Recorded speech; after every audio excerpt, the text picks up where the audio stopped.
আমিও ভালোবেসেছিলাম, ভীষণ ভীষণভাবে ভালোবেসেছিলাম।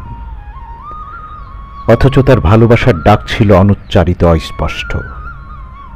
প্রত্যাশায়, ভরসায়, অপেক্ষায় কাটিয়ে দেওয়া এক একটা মুহূর্তেরা জানে কতটা উদ্গ্রীবতা, কতটা ব্যগ্রতায় বুকের ভেতর প্রতিনিয়ত বয়ে চলছিল শূন্যতার ঝড়। কেউ ভিতর ভিতর আমার জন্য দুঃখ পুষেছে, প্রচণ্ড রকম ভালোবেসে জীবনের ভালোবাসাময় বসন্ত পর্যন্ত অপেক্ষমান থেকেছে। কেউ বিরামহীনভাবে আমার অনুষঙ্গের উপস্থিতির প্রেমানুভূতি নিয়ে বেঁচে থাকার প্রগাঢ় আকাঙ্ক্ষায় আকাঙ্ক্ষিত হয়েছে। না পাওয়ার অভিমানে, অভিযোগে, ক্ষোভে দুমড়ে মুচড়ে নিজেকে চূর্ণ বিচূর্ণ করে নিঃশব্দেই অগোচরে বুকের গভীরে শূন্যতার একটা ভয়াবহ বিষণ্ণতার বিষাদী কূপ খনন করেছে। তার নিশ্চুপ নিস্তব্ধতা বুকের ভেতর যন্ত্রণার এক নিয়ন্ত্রণহীন কম্পন তুলেছিল।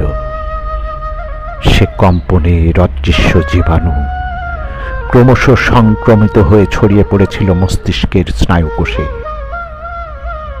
একটি মাত্র শব্দ, শুধুমাত্র একটি মাত্র শব্দ, ভালোবাসি কথাটি শুনতে না পারার অসুখে চূর্ণ বিচূর্ণ হয়েছি। রঙিন প্রেমানুভূতিগুলো বিসর্জন দিয়েছি, প্রবল দৃষ্টি ক্ষুধা নিয়ে ভরাট করেছি অপ্রাপ্তি আর অপূর্ণতায়। পরিপূর্ণ অনুভূতির অপ্রকাশিত ডায়েরির প্রতিটি পৃষ্ঠা।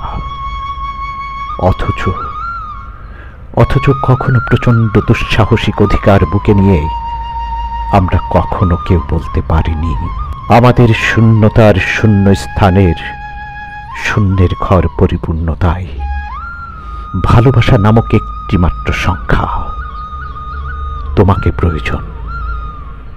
হ্যাঁ, শুধুমাত্র তোমাকেই প্রয়োজন।